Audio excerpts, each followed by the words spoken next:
Thank you, Mr. Chairman. I want to thank Mr. Buck for that excellent line of questioning and for the upcoming legislation. I look forward to joining that. We want, you know, in the 19th century, we had the robber barons. In the 21st century, we got the cyber barons.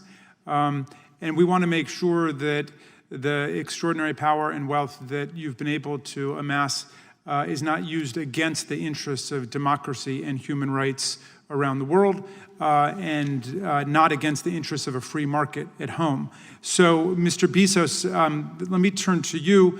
I'm interested in the role that you play as a gatekeeper.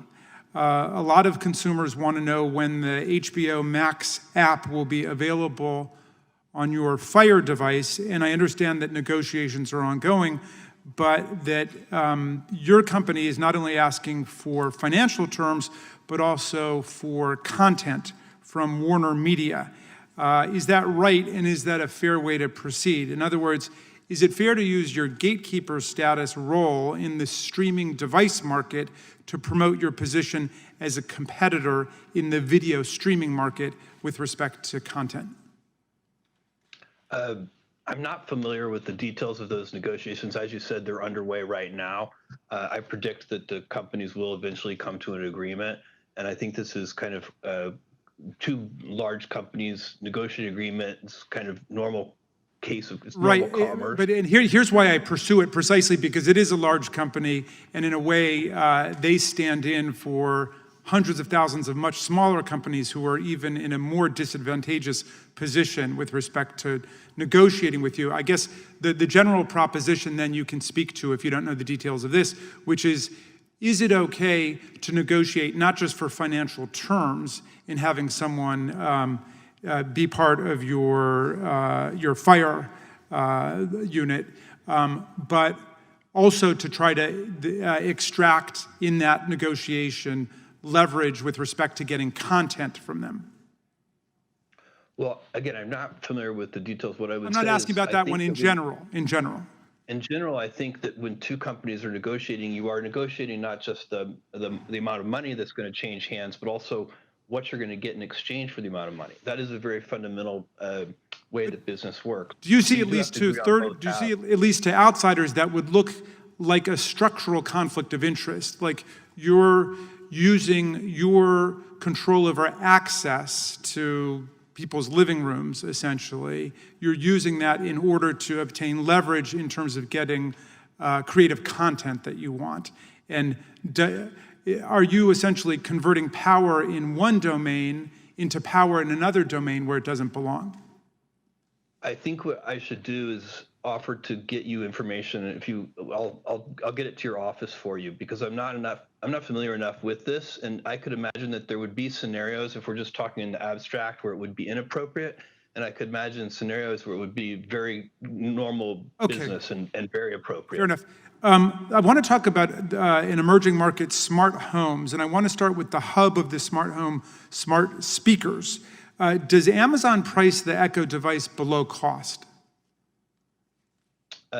Not its list price, but it's often on promotion, and sometimes when it's on promotion, it may be below cost, yes. Well, several other companies did tell us, in fact, that Amazon is pricing Echo devices way below cost, making it nearly impossible for them to compete, and aggressively discounting Alexa-enabled speakers as a strategy to own the smart home. Like many markets we've heard about today, smart speakers with voice assistants like Alexa, along with the myriad of smart home appliances that Alexa can interact with, make up the next ecosystem or platform for tech companies to lock in customers. Would you say the smart home market for which the Echo Ring security system and other smart devices operate is a winners take all market? Yes or no? No, I wouldn't, especially if we're able to succeed at what we want, which is we would like our vision for this is that smart home speakers should answer to different wake words. Well, So when considering the acquisition of on a case-by-case basis, and I think in that, just to Phoenix, I think it's important if we could achieve that. then I think you would get really good behavior on the part of competitive voice agents helping you. When you were looking at acquiring Ring, you wrote to your executive team, quote, "We're buying market position, not technology, and that market position and momentum is very valuable." So if smart homes are not a market with lock-in effects, why would a leading market position and momentum be so very valuable? Sir, market position is valuable in almost any business, and it's one of the primary things that one would look at in an acquisition. There are multiple reasons that we might buy a company. Sometimes we're trying to buy some technology or some IP. Sometimes it's a talent acquisition. But the most common case is market position, that the company has traction with customers, they've built a service, maybe they were the first mover. There could be any number of reasons why they have that market position, but that's a very common reason to acquire a company. Well, once a company becomes dominant in a market, it can favor its own products and services. Alexa-enabled smart speakers make up over 60% of the smart speaker market. Mr. Bezos, when I ask Alexa to play my favorite song, Prime Music is the default music player. Is that right? I think that's true if you're a Prime member, yes. And a New York Times report found that when users say, "Alexa, buy batteries," Alexa responds, "Would you like to buy AA Amazon basic batteries?" So has Alexa ever been trained to favor Amazon products when users shop by voice? The time of the gentleman has expired, but the witness may answer the question. I don't know if it's been trained in that way. I'm sure there are cases where we do promote our own products, which is of course a common practice in business, and so it wouldn't surprise me if Alexa sometimes does promote our own products. Thank you, and I yield back. The chair recognizes the gentleman from Florida, Mr. Gaetz, for 5 minutes.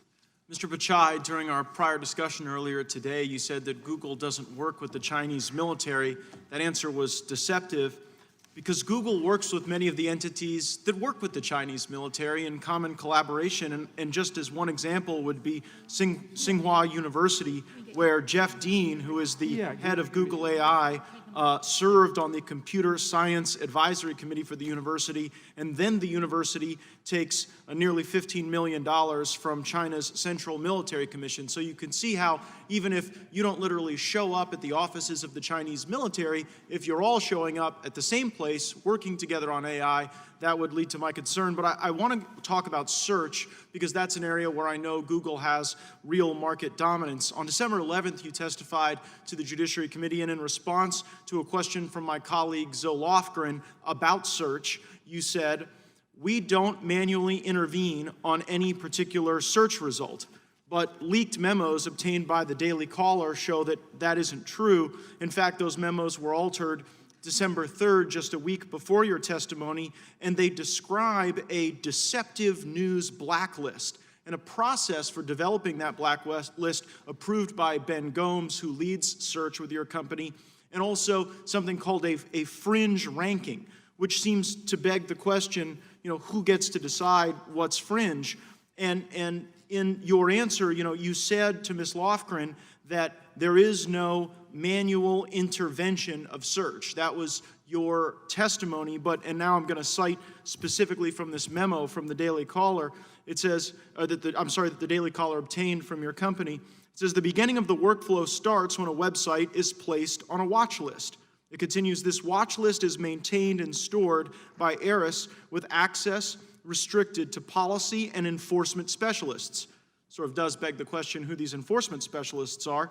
"Access to the listing can also be shared on a need-to-know basis to enforce or enrich the policy violations. The investigation of the watch list is done in the tool Athena, the ARIS manual review tool." So you said to Congresswoman Lofgren that there was no manual review tool, and then your documents indicate that there is a manual review tool. So help us understand the inconsistency.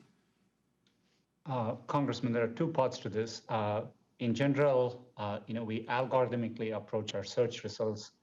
We have robust policies to do so, and we test it both with user feedback and we use raters to validate. Last year alone, we ran over 300,000 experiments and launched around 3,000 improvements to search. And we don't manually tune. The question last time was in the context of, is there someone behind the curtain, manually tuning an individual search result? We don't. We generally approach it algorithmically. However, in order to comply with the law in every country we operate in, for example, there may be an actor or a website identified as interfering in elections. And we then have to put that site on a list so that that doesn't appear in our search results against queries. So other examples would be violent extremism. And is that done manually, Mr. Pichai? That process you described, is that done manually? And we could get reports from law enforcement agencies. We are complying with, or it's a known DMCA-based. There is either a manual component or there is not a manual component. Which is it?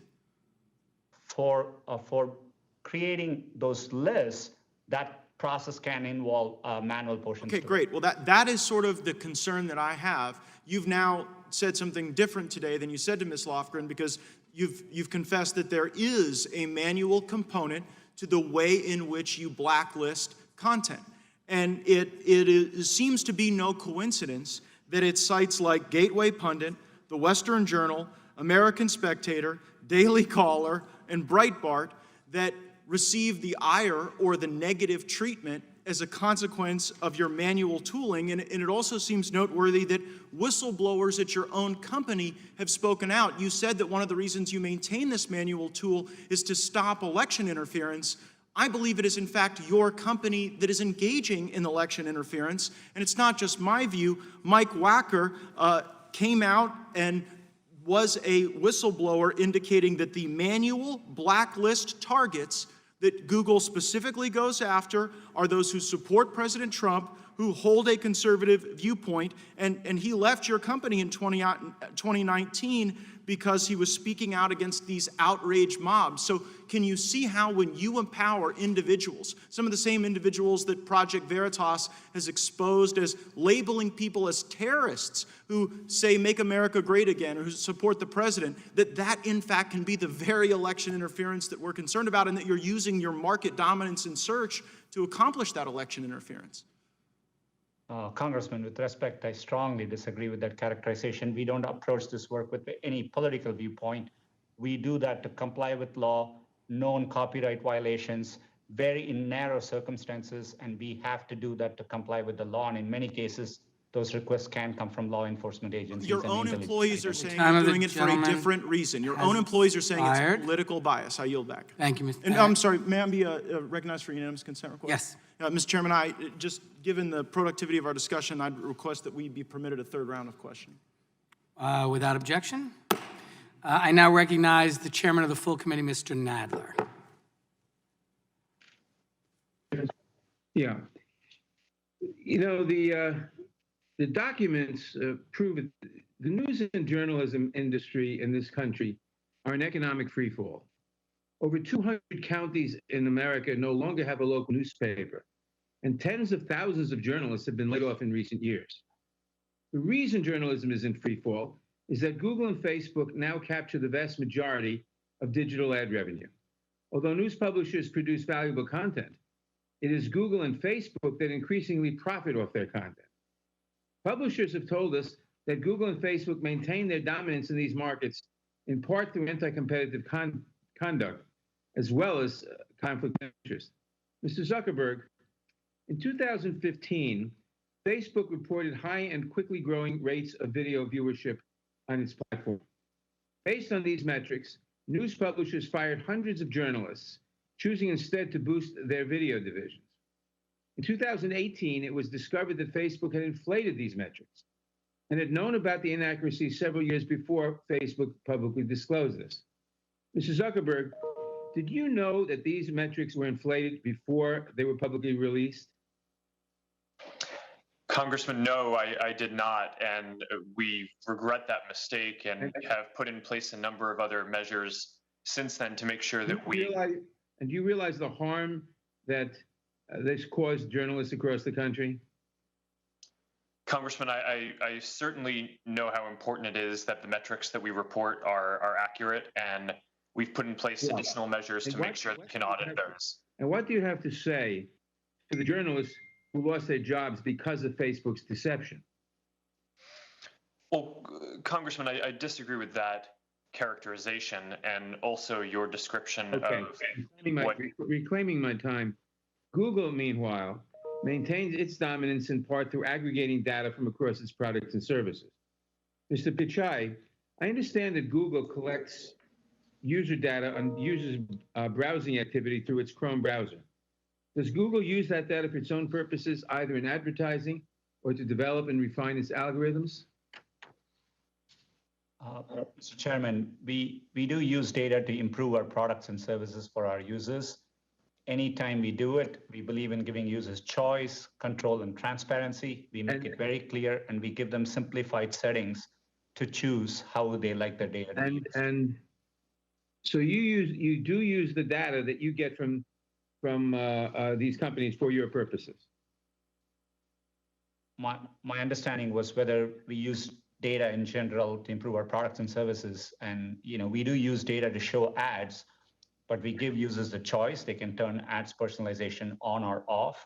Now, this obviously, the use of this data from all these companies gives you a tremendous advantage over them and over any competitor. Does the ability to make money in any way affect Google's algorithm in terms of what news appears in a typical user's search results?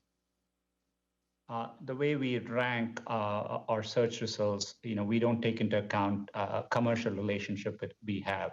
Okay. But Facebook and Google have gravely threatened journalism in the United States. Reporters have been fired, local newspapers have been shut down, and now we hear that Google and Facebook are making money over what news they let the American people see. This is a very dangerous situation.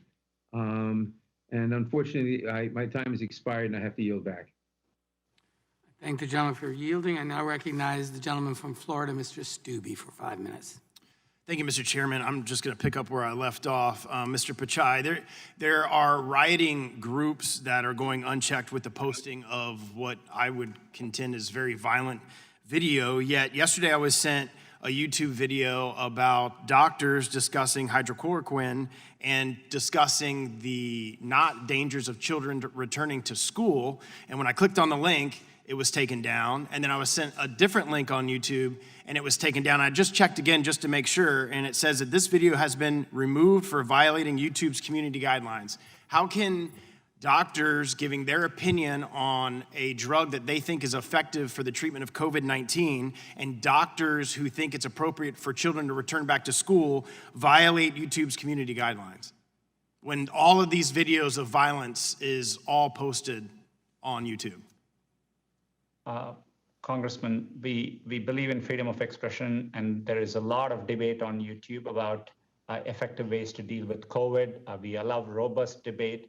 But in the area during a pandemic, we look to local health authorities. So for example, in the US, it would be CDC for guidelines around medical misinformation in a narrow way, which could cause harm in the real world. And so for example, if there is aspects of a video, and if it explicitly states something could be a proven cure, and that doesn't meet CDC guidelines, it's free expression of speech, and you have these doctors who are giving their opinion as doctors, and I don't understand why YouTube and therefore Google thinks it's appropriate to silence physicians and their opinion of what can help and cure people with COVID-19. I'm going to switch quickly to Mr. Zuckerberg. I think at this point it's fairly obvious that technology platforms have been stifling conservative news and opinions. You employ a panel of content moderators. Can you explain how Facebook chooses who these moderators are?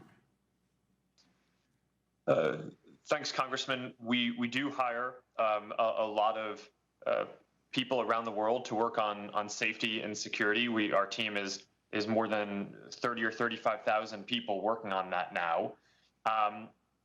We certainly try to do this in a way that is neutral to all viewpoints. We want to be a platform for all ideas. I don't think you build a social product with the goal of giving people a voice if you don't believe that people being able to express a wide variety of things is ultimately valuable for the world. And we try to make sure that our policies and our operations ultimately reflect and carry that out. Is there an ideological diversity amongst the content moderators? Congressman, I don't think we choose to hire them on the basis of an ideology. They're hired all over the world. There's certainly a bunch in the U.S. There's diversity in where they're hired, but certainly we don't want to have any bias in what we do, and we wouldn't tolerate it if we discovered that. So you don't specifically hire, say, conservative moderators and Democrat or liberal moderators so that there's a balance in your content moderators? Congressman, in terms of the 30 to 35,000 people or more at this point who are doing safety and security review, that is correct. In terms of the people setting the policies, I think it is valuable to have people with a diversity of viewpoints involved so we can make sure that we have the different viewpoints represented in the policy development process. And we also consult with a number of outside groups whenever we develop new policies to make sure that we're taking into account all perspectives. What are some of those outside groups that would be conservative leaning? Congressman, I need to get back to you with a list of specific groups, but it would depend on what the topic is. Can you just think of one? I mean, you said you reach out to outside groups. Can you think of one conservative outside group that you reach out to and use as a content moderator? Congressman, I'm talking about different external stakeholders and groups that are inputs to our policy development process. And I'm not involved in those conversations directly, so I would have to get back to you with specifics on that. But I'm quite confident that we speak with people across the ideological spectrum when we're developing our policies. I would very much appreciate a follow-up on that. Real quickly, can you briefly explain the approval process for third-party fact checkers and how many fact checkers does Facebook employ? Yes, thanks. We work with about 70 fact-checking partners around the world, and the goal of the program is to limit the distribution of viral hoaxes, so things that are clearly false, from getting a lot of distribution, but we don't ourselves want to be in the business of determining what is true and what is false. That feels like an inappropriate role for us to play.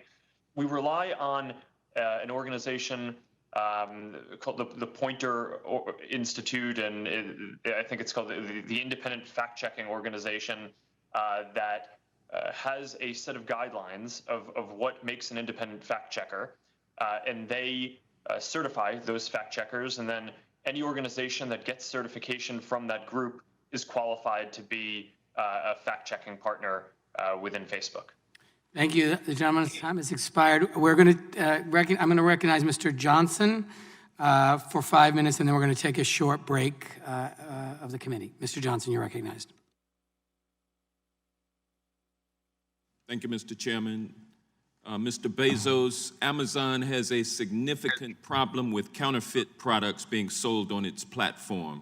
Counterfeit products not only rip off the owners of legitimate businesses, they also can be dangerous. Counterfeit medicine, baby food, automobile tires, and other products can kill. Amazon has said it's fixing its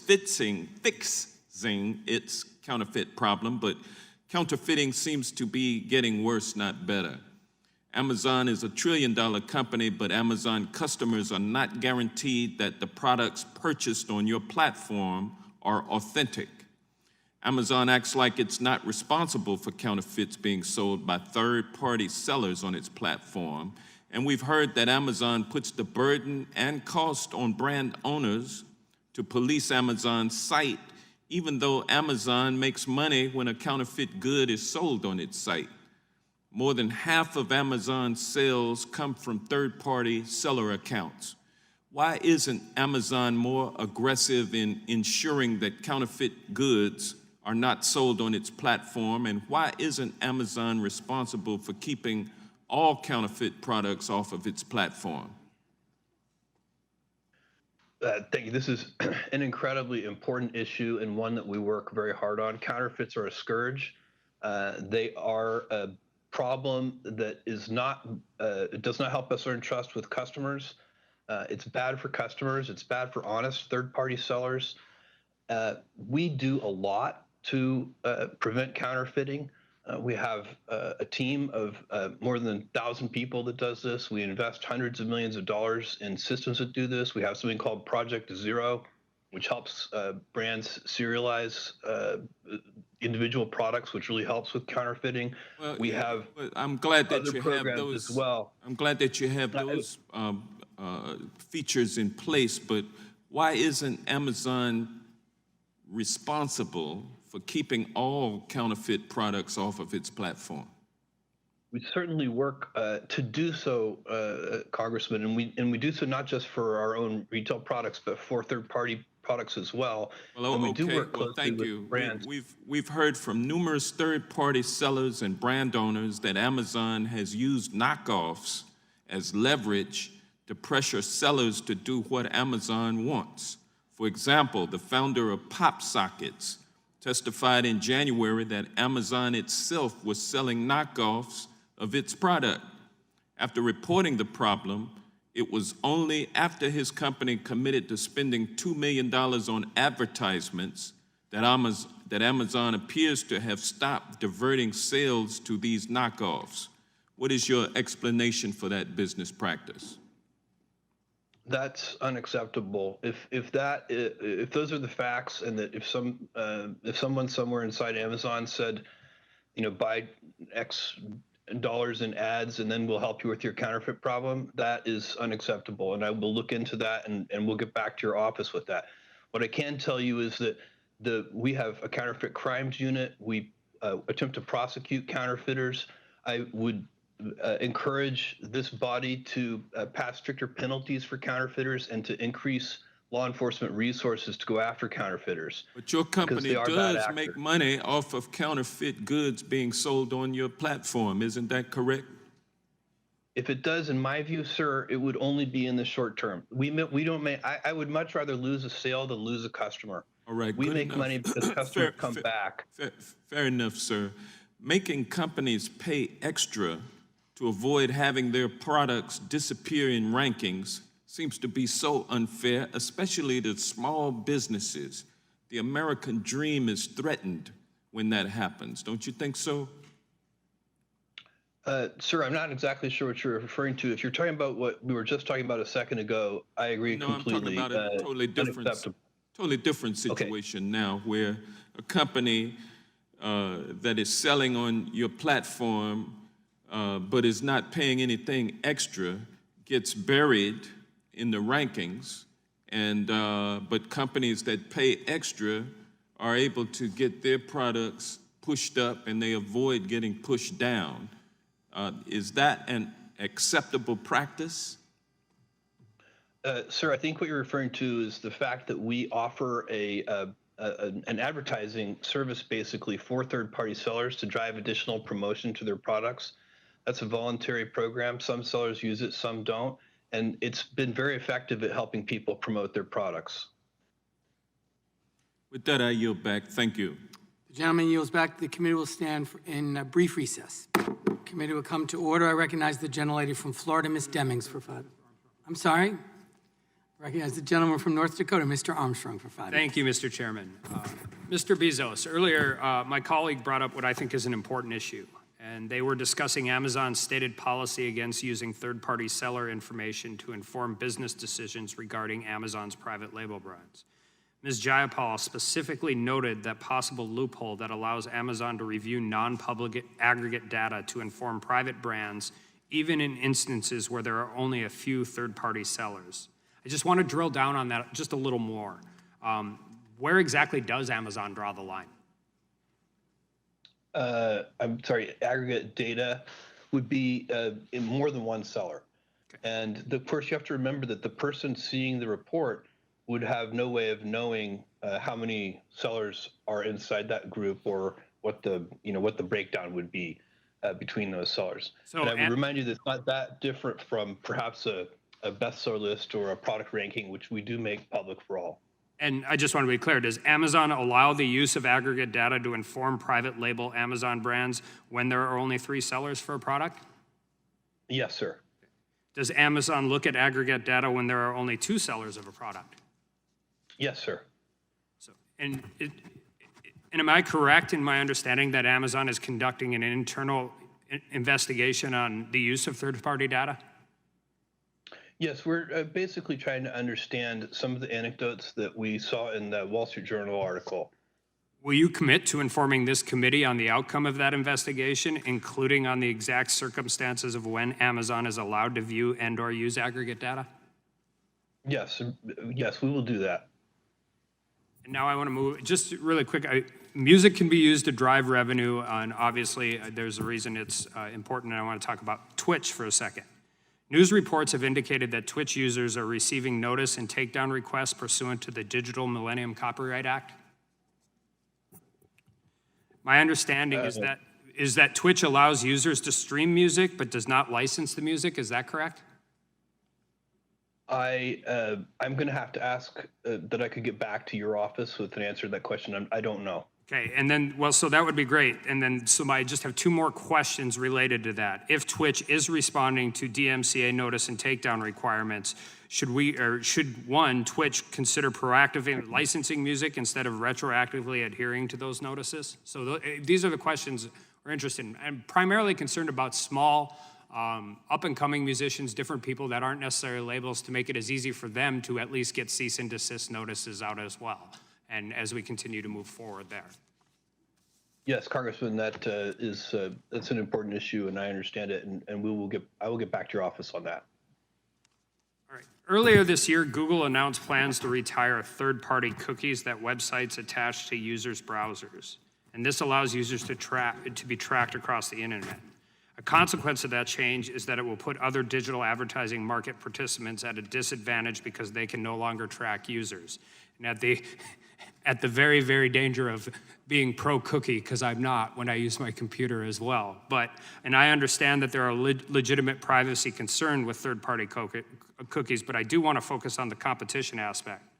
Did this asset action also place Google at a disadvantage, or does Google have alternative means of collecting that user data to inform its digital advertising activities, Mr. Pichai? Congressman, as you rightly pointed out, this is an area where we are focused on user privacy, and users clearly don't want to be tracked with third-party cookies. In fact, other browser vendors, including from Apple and Mozilla Foundation, have also implemented these changes. We are doing it thoughtfully, giving time for the industry to adapt, because we know publishers depend on revenue in this area. But it's an important change, and I think we have to be focused on privacy to drive the change forward. But you have other ways of collecting that information, correct? On our first-party services, we don't rely on cookies, and obviously when people come and type into search. I'm not asking you if you rely on cookies. I'm asking you if you have other ways of collecting it through Gmail or consumer-facing platforms, right? We don't use data from Gmail for ads, Congressman, but to the extent on the services where we provide ads, and if users have consented to ads personalization, yes, we do have data. Thank you. I yield back. Gentleman yields back. I now recognize the gentlelady from Florida, Ms. Demings, for 5 minutes. Thank you so much, Mr. Chairman. Mr. Zuckerberg, during discussions of changing Facebook's platform policy in 2012, you said that, and I quote, "In any model, I'm assuming we enforce our policies against competitors much more strongly." It sounds like Facebook weaponizes its policies to target competitors. Why would Facebook enforce its policies against competitors more strongly? Congresswoman, when we were a much smaller company, we saw that— This is 2012 now. This was in 2012, so please go right ahead. Sure. We've had policies in the past that have prevented our competitors, which at the time we were primarily worried about larger competitors, from using our platforms to grow and compete with us. So we had some of those policies. We continually review them over time, and okay, Mr. Zuckerberg, in 2013, a senior Facebook employee identified MessageMe as a fast-growing app on Facebook and said that we will restrict their access. Was this another example of enforcing Facebook's policies against competitors much more strongly? MessageMe. I'm not familiar with that specific example, but we did have that policy. Okay, let's We move to another one and see evaluated if it you since then remember and this changed one. the In policy. 2014, other Facebook product managers openly discussed removing Pinterest's access to Facebook's platform tools. As one employee said, I am 100% in favor of the idea of moving it from Pinterest, but I am not recommending removing it from Netflix going forward. Why would Facebook product managers want to restrict Pinterest's access to Facebook, but not Netflix? Congresswoman, I'm not familiar with that exchange. I don't think I was on that. Why do you think you wouldn't have to be on that, but why do you think they made that decision or would make a decision like that? Well, Congresswoman, as I said, we used to have a policy that restricted competitors from using our platform, and Pinterest is a social competitor with us. It's one of the many competitors that allow people to share different types of Mr. content with their Zuckerberg, these communities. examples and supporting documents strongly suggest that Facebook does weaponize its platform policies, enforcing them selectively to undermine competitors. But let's move on. Mr. Cook, I am concerned that Apple's policies are also picking winners and losers in the app economy, and that Apple rules mean Apple apps always win. Mr. Cook, in 2019, Apple removed from the Apple Store certain apps that help parents control their children's devices. Do you remember what justification Apple cited? Yes, Congresswoman, I do. It was that the use of technology called MDM, mobile device management, placed kids' data at risk. And so we were worried about the safety of kids. Okay, all right. So you were concerned about that the app basically undermined kids' privacy. But another app that used this same tool was Appsure, an app owned by the Saudi Arabian government. Do you recall what Apple's position was towards this app? I'm not familiar with that app. Okay, Apple allowed this Saudi app to remain. So there are two types of apps. They use the same tool.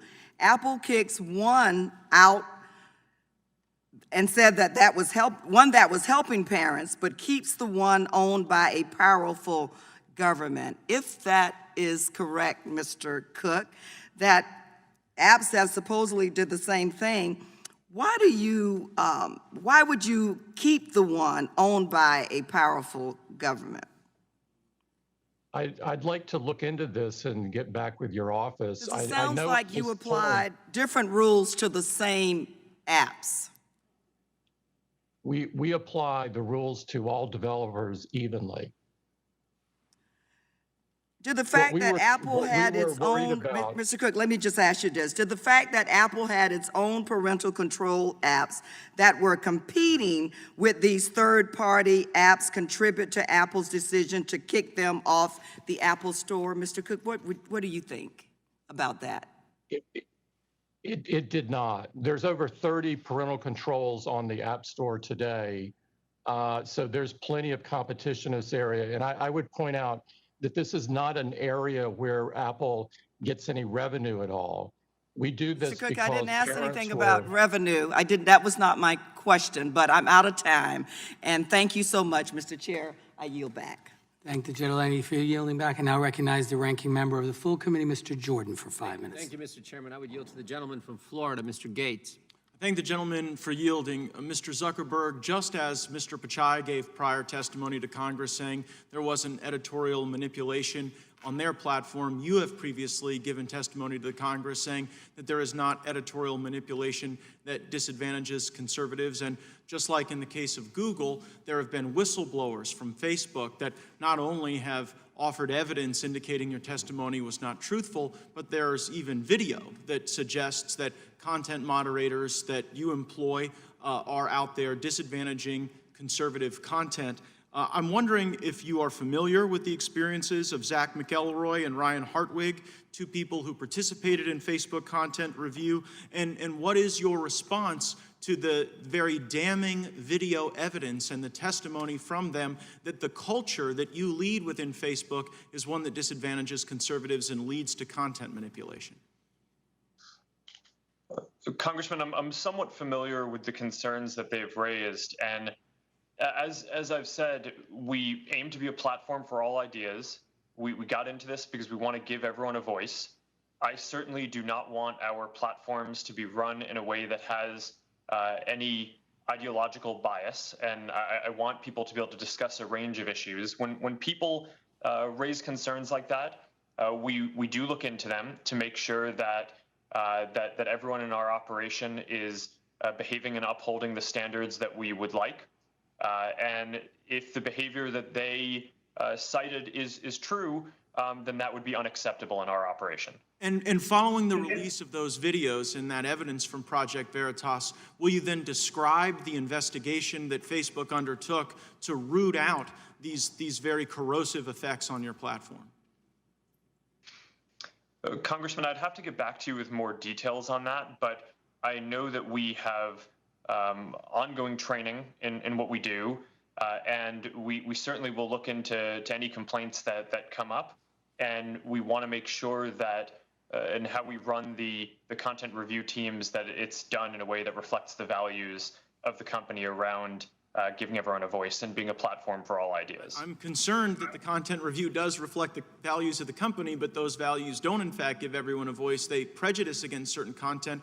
And while I appreciate training as a prophylactic endeavor to try to guide future content, it seems disingenuous for you to suggest that these videos come out that are very damning, that show the people that you trust with content moderation admitting on video that they disadvantage conservatives, that they label people who support the president as a way to push down their content and limit the reach of that content, for you to then come to us many months later after that was all over the news and the internet and say, well, you know, you'll get back to us and you do a little training. It seems to suggest that you don't take these allegations and this evidence very seriously. And so I'll ask the question perhaps in a different way. Would you revise your prior, in your prior testimony to Energy and Commerce, you said this does not happen, it cannot happen. Would you at least be willing to acknowledge, based on the irrefutable evidence before us that you don't seem to have investigated, that it is possible that at Facebook, your employees do have the power to disadvantage conservative viewpoints, and that they in fact have used that power in ways that we need to root out? Congressman, my testimony in the past and today is about what our principles are as a company and what we try to do. Of course, when you have tens of thousands of employees, people make mistakes, people have some of their own goals some of the time, and it's our job in running the company to make sure that we minimize errors and that we make sure that the company's operations reflect the principles that we intend to run it on. And when you fire people as a consequence of their politics, do you think that that impacts the culture and perhaps empowers some of the content moderators to also treat people worse as a consequence of their politics? Congressman, I'm not sure what you're referring to, but I'm not aware of any case where we have fired someone on behalf of their politics, and I would say that that would be an inappropriate thing for us to do. Why did you fire Palmer Luckey? Congressman, I'm not sure it's appropriate to get into a specific personnel issue publicly. I mean, I could just tell you that Palmer Luckey's NDA with you, I only have 10 seconds, but Palmer Luckey's NDA with you doesn't allow him to talk to anyone except government officials. I'm a government official. I've seen the messages where you have specifically directed Mr. Luckey to make statements regarding his politics for the benefit of your company. So I think both in the case of these content moderators and in the case of the testimony you just gave regarding Mr. Luckey and firing people over their politics, there is serious question as to whether or not you're giving truthful testimony here or whether it's lying before Congress. I see my time's expired and I'll yield back. Gentleman yields back. I now recognize the gentlelady from Pennsylvania, Ms. Scanlon. Thank you, Mr. Chairman. Mr. Pichai, I wanted to focus a little bit on Google's acquisition of YouTube and some of the consequences of that move for consumer privacy and competition. Now, Google purchased YouTube in 2006 after identifying it as a potential rival that could eventually draw business away from Google. And it's my understanding Google paid $1.65 billion for that acquisition, nearly 30 times its original bid of $50 million. So could you tell us why Google was willing to pay so much more beyond the initial proposed bid? And was this as a result of any analysis on the harm Google would suffer if a competitor had purchased YouTube?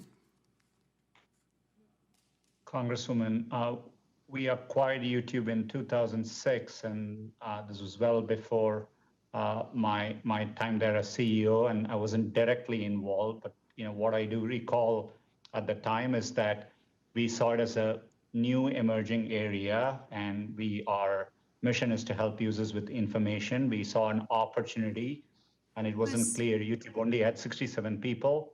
Okay, was Mr. Page in charge of that decision?